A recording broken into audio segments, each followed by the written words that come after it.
तमन्ना करते मेरा मुर्दा हो आप जाए। दुआ मांगना बदबख्ता, जो मरे नु 50 साल हो गए आज तक नमाज नहीं पढ़ी। हम जी बुजुर्गों का एहतराम करते हैं, मैं कहता हूँ सबसे बड़ा बेअदब बुजुर्गों का बेनमाजी है। असल दुआ तो नमाज में होती है, रब्बना इग़फिरली वले वालिदैया वलिल मोमिनीना यौम यक़ूमुल हिसाब, ये दुआ है ना। अत्तहियातु लिल्लाहि वस्सलावातु, कितनी जबरदस्त दुआ है ये। अपने लिए सलामती डायरेक्ट अल्लाह से मांग रहा है, डायरेक्ट। बुजुर्गों का हक क्या तुम्हारे पर, तुम्हारे माँ बाप का हक क्या है, तुम्हारे बड़ों का हक क्या है कि तुम उनके लिए दुआ मांगो।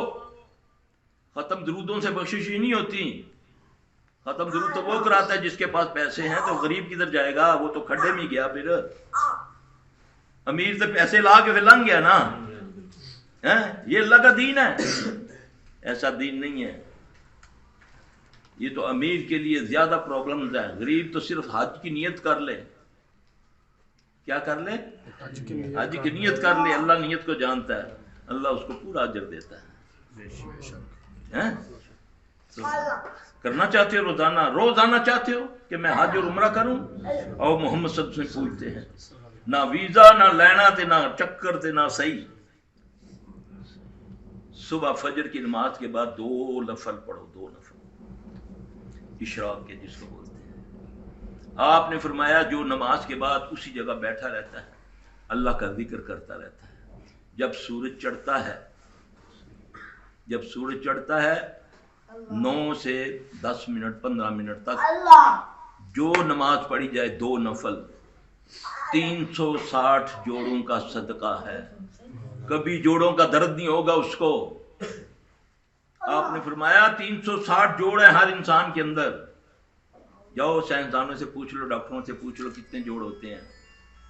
आपने फरमाया इनका सदका किया करो।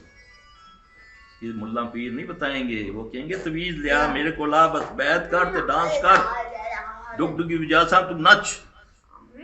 ये है मोहम्मद सल्लल्लाहु अलैहि वसल्लम की बातें। जो सुबह 2 इशराक के नफल पढ़ता है, जोड़ों में दर्द कभी नहीं होगा। साइंस तो आज कहती है ना कि जब सूरज चढ़ता है तो उस वक्त खतरनाक जो रिफ्लेक्ट होकर अफवाहें होती हैं, जब वो चढ़ता होता है तो हमारे नबी सल्लल्लाहु अलैहि वसल्लम ने फरमाया चढ़ते सूरज और डूबते सूरज में नमाज ना पढ़ो। रोक दिया। 10-15 मिनटों के बाद वही शुआएं जो जमीन में जाती हैं रिफ्लेक्ट होकर इतनी रहमत वाली होती हैं कि जोड़ों के अंदर जो गंदे मादे हैं वो सब जला देती है। तुम बड़के मारते हो फलां साइंसदान ने ये किया। आओ ना मोहम्मद सल्लल्लाहु अलैहि वसल्लम की तरह। जूते सर पे सजाने से पहले ये देखो जूता ऐसा था भी कि नहीं है। झंडियां लगाकर जूतों की शक्लें बनाकर इस्तकबाल कर रहे हो तुम, नाउज़ बिल्लाह। जूतों से इस्तकबाल करते हो हैं? नबी के नक्शे कदम पर चलना ये है। जोड़ों का दर्द नहीं होगा, 360 जोड़ों का सदका होगा, एक हज एक उम्रे का सवाब होगा। ये नबी सल्लल्लाहु अलैहि वसल्लम ने फरमाया। ये फरमाया ना, सुना कभी मौजूदे कुछ देखते हो, कोई नमक की खांड बना देता है, चीनी बना देता है, तुम उस पर अपना ईमान जाया कर देते हो। हैं? कोई तुम्हारे घर में आकर झूठे होते हैं ये लानती, ये जो घरों में आकर तवीज निकालते हैं, जो तुम्हारे कपड़े नापते हैं, कोई छोटा करता है कोई बड़ा करता है। अल्लाह की कसम ये फराडिये हैं। मैं इनसे बेहतर ये सारा कुछ जानता हूं। मैं हाथ पर हथेली पर मैं सरसों जमा सकता हूं, ये भी झूठ है। आप देखेंगे बीज डालो, मट्टी डालो, पानी डालो, मैं मुट्ठी को बंद करूं खोलूंगा, उसी वक्त बीज जो है वो फूटेगा, उसमें से कोंपल निकलेगी। ये क्या है? ये जादू भी नहीं है, ये कीमियागरी है। वो मसलमा कज़ाब जो लानती, जिसने नबी सल्लल्लाहु अलैहि वसल्लम के दौर में नबूवत का दावा किया था, वो क्या था? वो कीमियागर था ना। इन तरीकों से नबी के साथियों को गुमराह करता था। अंडे को बोतल में डाल देता था, छोटा मुंह होता था, अंडा बड़ा होता था। ये भी मैं कर लेता हूं, इससे लोग गुमराह हो जाते थे। और इन पर हमारा ईमान जमा हुआ है। जो जिसको देखते हो शोभा दिखाते हुए उसके पीछे चलना शुरू हो जाता है। ये ना फितने, दजाली फितने। और क्या है? हकीकत पे आओ ना, हकीकत पे। مانگو، نماز پڑھو، وستعینوا بالصبر والصلاۃ، یہ اللہ کہہ رہا ہے۔ تمہیں ذلت ہے، عزت چاہتے ہو، بیمار شفا چاہتے ہو، آؤ وستعینوا بالصبر والصلاۃ، صبر و نماز سے اللہ سے مدد مانگو۔ تم پڑھ کے کرو کہ چھلوں کے اوپر یہ عقیق پہن لو، یہ چھلا پہن لو، یہ فلاں لکھوا لو، یہ کر لو، شارٹ کٹ چاہتے ہو، پھر اللہ نے تمہارے اوپر سے رحمت گمراہ ہوگے تو گمراہی تمہارے اوپر مسلط ہوگی۔ کیوں کہ وہ اللہ جو تمہیں بلاتا ہے 5 وقت، اس کے پاس تو آنا نہیں ہے، مسجدیں تو خالی ہیں، کبھی رونقیں دیکھی مسجد میں؟ اور جو پڑھنے والے ہیں اللہ ماشاءاللہ سب کی بات نہیں کرتا، ایسے بھاگتے ہیں جیسے نعوذ باللہ کے باہر کوئی وہ کھیر بانٹی جا رہی، نہ 2 منٹ لگا کے نماز کے بعد دعا مانگنی، نہ اللہ سے گریا، وہ تو قبولیت کی گھڑی ہوتی ہے، اس تو مزدوری لینے کا ٹائم ہوتا ہے۔ جب نماز پڑھو تھوڑی دیر کے لیے بیٹھو، آیت الکرسی پڑھو، اخلاص فلق ناس پڑھو، 33 بار سبحان اللہ، الحمدللہ، اللہ اکبر، یہ تسبیحات فاطمہ اس کا نام ہے۔ نبی صلی اللہ علیہ وسلم اپنی بیٹی کو یہ تسبیح دی، پڑھو نا، تمہیں سستی کاہلی نہیں ہوگی، تمہارے پہلی نماز سے دوسری نماز تک کے جو گناہ ہیں سارے اس کے پڑھنے سے معاف ہو جائیں گے۔ آیت الکرسی پڑھو، موت اگر آ گئی سیدھا جنت میں جاؤ گے، یہ نبی صلی اللہ علیہ وسلم نے فرمایا کہ موت کے علاوہ ہر چیز، آیت الکرسی جو پڑھ لیتا ہے نماز کے بعد، موت اس کے آڑے ہے جنت اور اس کے درمیان، اللہ نہ کرے اگر اس کو موت آئی تو وہ سیدھا جنت میں، اس نے نماز کے بعد آیت الکرسی پڑھی۔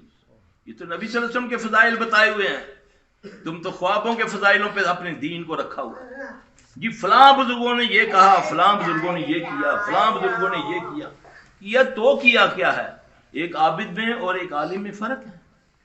پوچھا یا رسول اللہ صلی اللہ علیہ وسلم، عابد کہتے ہیں عبادت کرنے والے، عابد اور عالم میں کیا فرق ہے؟ ایک عالم کی موت پورے جہان کی موت ہے۔ آج سے 3 مہینے پہلے اتنے جید عالم 25-30 فوت ہوئے یکے بعد دیگرے، ایسے ولی اللہ لوگ، کسی کو خبر نہیں۔ ایک کنجر مر جاتا ہے چاہے انڈیا کا کوئی ہو، اس پر روتے ہو سارے بیٹھ کے، اس کے لیے سیمینار کرتے ہو تو اس کو ہدیہ عقیدت پیش کرتے ہو۔ نبی نے فرمایا ایک عالم کی موت سارے جہان کی موت ہے، عالم کی نیند تمہاری عبادت سے بہتر ہے۔ پوچھا یا رسول اللہ عالم اور عبادت میں کیا فرق ہے؟ آپ نے فرمایا جیسا مجھ میں اور ایک عام امتی میں فرق ہے۔ عابد کی عبادت تو اس تک محدود ہے، وہ جو حدیث سنی آپ لوگوں نے، جو کوئی عبادت کرتا ہے اپنے تک کرتا ہے، تمہیں اس عبادت کا کیا فائدہ؟ پتہ نہیں اس کی قبول بھی ہو رہی ہے کہ نہیں۔ وہ بستی کا واقعہ ہے نا، حدیث تو بڑی کامن سنی ہوئی نا، کہ ایک بستی ہے، اللہ نے حکم دیا فرشتوں کو ساری بستی کو الٹ دو، یہ نافرمانوں کی بستی ہے۔ ایک فرشتہ کہنے لگا یا اللہ، ایک بندہ ہم نے جب سے دیکھا ہے اس نے کبھی تیری نافرمانی نہیں کی، ہر وقت تیری یاد میں رہتا ہے، میرا اللہ فرماتا ہے اس سے عذاب شروع کرو، کہ اس نے اپنے تک محدود رکھی، اس نے لوگوں تک نہیں پھیلایا۔ ہمیں تو حکم ہے بلغوا عنی ولو آیا، جس کو ایک بات پتہ ہے وہ آگے بیان کرے۔ اسلام بتاتے ہوئے شرماتے ہو، اسلامی بات کرتے ہوئے شرماتے ہو کہ میری ریٹنگ کم ہو جائے گی۔ ہاں جی، مراسیوں بھانڈوں کو بیٹھ کر کسی کو ہنساتے ہو، کسی کو رلاتے ہو، کسی کی عزت اچھالتے ہو، کسی کو عزت دیتے ہو، ایسا ہی ہے نا۔ بھانڈ مراسی بیٹھے ہوئے ہیں، ہنسا رہے ہیں، نبی صلی اللہ علیہ وسلم نے فرمایا زیادہ ہنسی دل کو مردہ کرتی ہے، صلی اللہ علیہ وسلم۔ کسی نے جھوٹ بول کر کسی کو ہنسایا، وہ اپنا ٹھکانہ دوزخ سمجھے، یہ نبی صلی اللہ علیہ وسلم نے فرمایا۔ ہمارا شغل یہی رہ گیا۔ اللہ اکبر، نہ میرا بھائی ان کاموں سے بچو۔ نماز پڑھی ہے، عشاء کی پڑھی ہے، کوشش کرو قرآن کی تلاوت کرو، تھوڑا سا پڑھو، تھوڑی سی آیت کو سمجھو۔